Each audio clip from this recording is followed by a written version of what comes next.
Ever scroll through those financial advice videos online and think, yeah, I should probably get on that? You know the ones talking about building wealth and making your money work for you. Definitely. I know, I have, and that's what led us to this deep dive on Alex.com's video. 15 personal finance lessons everyone wishes they knew sooner. It's like a gold mine of practical advice, especially for anyone who's just starting their, financial journey. But the thing is, these lessons, they're relevant at any age, really. Yeah. It's those like aha moments we often have, but, usually in retrospect, like after learning things the hard way. Right.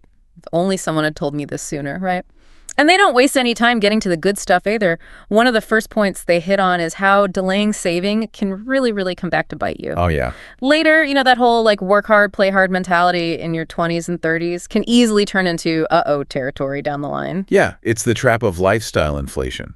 Think about it. As our income grows, we often allow our expenses to rise right alongside it. New job comes with a raise, time to upgrade that apartment, buy a nicer car, maybe indulge in a few more luxurious vacations. Suddenly you're back to square one, living paycheck to paycheck, right? But with fancier stuff. Exactly. The key is to break that cycle early on.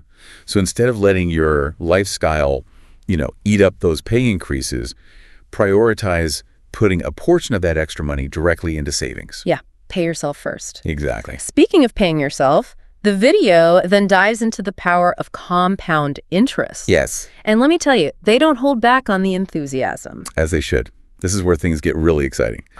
Imagine a snowball rolling down a hill, right? Okay. It starts small, but as it picks up more snow, it grows exponentially. That's the magic of compounding. Even small amounts, if they're invested consistently, they can snowball into significant wealth over time. Let's say you invest just $100 a month starting at age 25. With an average annual return of 7%, you'd have over $240,000 by the time you retire at 65. That's the power of starting early and letting your money work for you. That is a serious chunk of change. It is. Makes you wonder why we don't learn this stuff in school. Right. But luckily, the video encourages everyone to, embrace financial literacy. Yeah. And they're spot on. So many people shy away from finance because it seems intimidating. Oh, yeah. But it really doesn't have to be. I mean, we are so fortunate to live in an age where information is so readily available. It is, and free a lot of the time. Exactly. YouTube channels like Alex.com to podcasts like ours to countless books, websites. The resources are pretty much endless. And it's not about becoming, a financial expert overnight. It's about taking those small steps to empower yourself with knowledge. Precisely. And one area where a little knowledge can go a long way. Credit cards. Oh, tell me about it. This is another big topic that the video tackles head on, emphasizing that they can be both a blessing and a curse. So true. I mean, they can be an amazing tool for building credit, earning rewards, even like providing a financial cushion in emergencies. Absolutely. But they can also lead to a mountain of debt if not used responsibly. Absolutely. And that's where understanding how to use them strategically is crucial. The key takeaway here, again, responsible use. Set clear spending limits. Only charge what you can afford to pay back in full each month. And choose cards with rewards that align with your actual spending habits. Yes. For instance, if you're a frequent traveler, a travel rewards card can help you rack up those miles and points for free flights, hotel stays even. Ooh, talk about turning everyday spending into a travel hack. Now, something else in the video that really caught my eye was fractional investing. Oh, yeah. It's like they debunked this myth that you need to be rolling in dough to even start investing. It's incredibly empowering, isn't it? It is. Platforms like Robinhood and M1 Finance have revolutionized investing by allowing, anyone really, to buy these fractional shares of stocks and ETFs. This means you can invest in companies you believe in with as little as a few dollars, rather than needing, thousands to buy a single share. It's a game changer, especially for like the younger generations who are just starting to kind of dip their toes into the investing waters. Absolutely. They even highlight platforms like Masterworks, which allows you to buy fractional shares of blue chip artwork. I love that they included Masterworks. I know. Because it speaks to the democratization of investing and how accessible these opportunities have become. Okay. But even with all the tools and resources available, the video makes a crucial point. It's not just about having the right tools, it's about building the right habits as well. Right. They call it building financial guardrails. Okay, this is a good point. This next point really resonated with me because I know I've been guilty of this myself. They talk about how simply setting financial rules, like, it's often not enough. No. Like, we set a budget, right? With the best of intentions.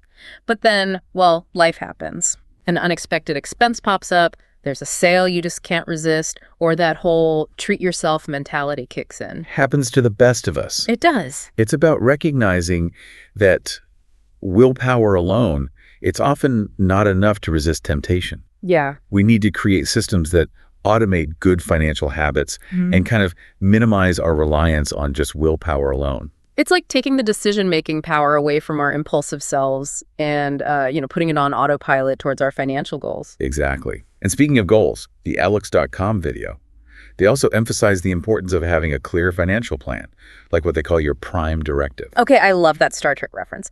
But seriously, why is having a financial plan so crucial?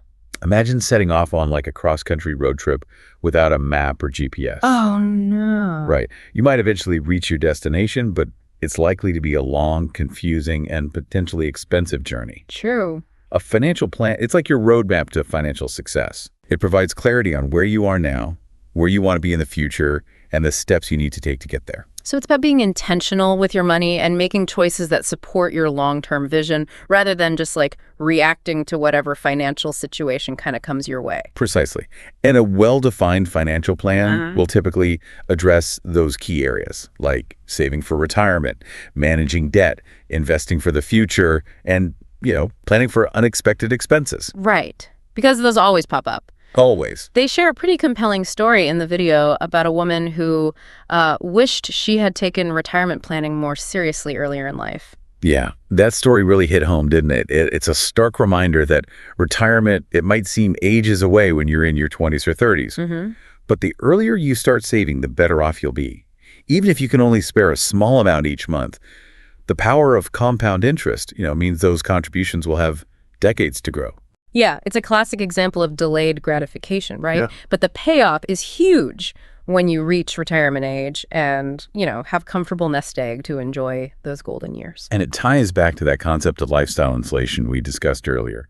By prioritizing saving for retirement early on, you're essentially future-proofing yourself against lifestyle creep. It's much easier to maintain a certain standard of living in retirement if you haven't become accustomed to, constantly upgrading your lifestyle as your income grows. Such a good point. Speaking of lifestyle, there was one point in the video that really surprised me. They actually challenged the idea of a car as a status symbol. Oh, yeah. That societal pressure to have the latest and greatest wheels. Right. They're like, nah. It's a powerful message, Okay. especially in a world that's so driven by consumerism and social comparison. The video reminds us that true confidence and fulfillment, it comes from within, not from like the material possessions that we accumulate. Yeah, they even go so far as to suggest investing in like personal development or therapy instead of a fancy car, arguing that those investments will yield far greater returns in terms of, happiness and fulfillment. I love that they're challenging kind of conventional thinking and encouraging viewers to, question their spending habits. Yep. About aligning your spending with your values. Yeah. And, if personal growth and well-being are top priorities, then investing in those areas makes perfect sense, regardless of what kind of car you drive. Right. And let's be honest, how often do we buy things to impress other people rather than because we truly need or value them? More often than we'd probably like to admit. Right. And the video goes on to highlight some often overlooked strategies for, maximizing our financial well-being, like taking advantage of cashback programs. That's one I'm definitely guilty of forgetting about. They give that simple yet effective example of declining a $3 cashback offer, kind of illustrating how those small amounts can add up over time. It's the epitome of a penny saved is a penny earned. Whether it's cashback rewards from credit cards, utilizing shopping portals for online purchases, or even just, taking advantage of loyalty programs, those small amounts can accumulate into significant savings over the course of a year. And it ties into that broader theme of being mindful and intentional with like our financial decisions. Just like those small but consistent investment contributions add up over time, so do those seemingly insignificant, saving opportunities. Absolutely. It's about shifting our mindset from focusing solely on like big wins to recognizing the cumulative impact of small, consistent actions. Yeah. And this principle, it applies not just to saving money, but also to growing our wealth. Speaking of which, the video does a great job of breaking down the difference between high-yield savings accounts and traditional checking accounts. Oh, that's one I've been meaning to look into more deeply. It's amazing how much money people leave just sitting in their checking accounts earning minimal interest, when they could be putting it to work in a high-yield savings account. Right. Many people don't realize that keeping a large sum of money in a checking account, it's like leaving it on the table, it's not working for you. Right. Even if the interest rates on high-yield savings accounts seem small, they're still significantly higher than what you're likely earning in a traditional checking account. Mm-hmm. And that interest, it compounds over time, allowing your money to grow passively. It's a simple switch that can make a real difference over the long haul. And it kind of plays into their point about not needing to be a financial genius to manage your money well.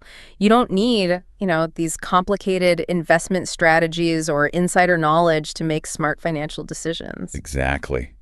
They debunk that myth brilliantly. Yeah. The video emphasizes that financial success is often more about focus, consistency, and discipline than inherent intelligence.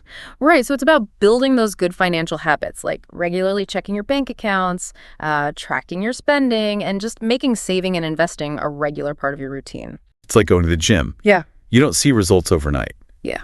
But consistent effort over time, it leads to long-term gains. Right. And just building, physical fitness takes dedication. So too does building financial fitness. Oh, I like that. Right. And let's not forget the mental aspect of it all. They challenge kind of the negative connotations often associated with desiring wealth. Yeah. Arguing that, it's not inherently greedy to want to build financial security and freedom. It's a refreshing perspective, isn't it? It is. They reframe it as a desire for security, opportunities, and the ability to live life on your own terms, which is a far healthier and empowering outlook. It's not about greed or materialism. It's about having options and the freedom to make choices that align with your values and aspirations. It's about taking control of your financial future and designing a life that, brings you joy and fulfillment. They also touch upon an interesting point about the limitations of solely focusing on cost-cutting as a path to financial freedom. Yeah, it's easy to get caught up in the frugality movement and all of that. But they make a valid point. While being mindful of your expenses is important, solely focusing on cutting costs can only take you so far. Exactly. It's like, trying to outrun a lion. Okay. You might be able to do it for a little while, but eventually you're going to need a different strategy. That's a good analogy. The video suggests that exploring ways to actually increase your income, do things like side hustles, maybe salary negotiations, or even starting your own business, that can be a more, sustainable and fulfilling path to financial freedom. I love that. So it's not about just shrinking your expenses. It's about expanding your capacity to earn and create wealth. Precisely. Yeah. And it ties back to, that desire for options and control that we were talking about earlier. Yeah. By diversifying your income streams, you're creating a more kind of secure financial foundation that can weather economic storms and, just open up new opportunities as well. It's about being proactive, not reactive with your finances. Now, one final piece of advice from the video that really stood out to me was their take on lending money. Yes. Particularly to friends and family. Yes, the age-old dilemma. Right. It's a tricky situation that can be, fraught with emotional landmines. The video offers some really wise words, basically advising viewers to lend only what they can afford to lose and to set really clear expectations right from the start. Right. Are you really lending it or are you gifting it? Because Exactly. Those are two different things. Huge difference. And that's a conversation you need to have up front to protect yourself and the other person. It's about acknowledging that mixing money in relationships can be risky and that sometimes the best way to preserve both is to just avoid lending altogether. Yeah, I couldn't agree more. It's about setting those healthy boundaries and recognizing that, sometimes the most loving thing you can do for someone is to point them towards, maybe resources or support systems that can help them kind of navigate their financial challenges independently. So as we wrap up our deep dive into Alex.com's financial wisdom, I'm curious, for you, what were some of the key takeaways that really kind of resonated? Oh, where do I even begin? I mean, we covered so much ground today. I know, right? If I had to choose just one, I'd say the importance of taking ownership of your own, financial literacy. That really struck a chord. Yes, me too. It's Yeah. so empowering to realize we don't have to be like financial experts, Right. but we do need to be informed advocates for, our own financial well-being. Absolutely. And it's never too early or too late to start. Whether you're just beginning your financial journey or you're looking to, kind of level up your money management skills, there are always resources available to, help guide you. Yeah, and I feel like it makes it less scary too. Oh, absolutely. Like the more you learn, the less intimidating it becomes. Exactly. It reminds me of that powerful quote. I think it's often attributed to Benjamin Franklin, but he said, "An investment in knowledge pays the best interest." Ooh, I love that. Right. And it really does perfectly encapsulate like the essence of our whole conversation today. By investing our time, our energy into, expanding our financial knowledge, we're essentially investing in our future selves and our long-term like financial security. Beautifully said. And remember, financial freedom, it isn't about, amassing a certain amount of wealth. It's about having the knowledge, the skills, and the resources to make choices that align with your values and aspirations. It's about designing a life where money is no longer a source of stress or limitation, but rather like a tool for creating opportunities, pursuing your passions, and just like living a life of purpose and fulfillment. Well said. And on that note, I guess we'll leave you with this final thought. What small step can you take today to invest in your own financial knowledge and take control of your financial future? Until next time, keep learning, keep growing, and keep striving towards your financial best.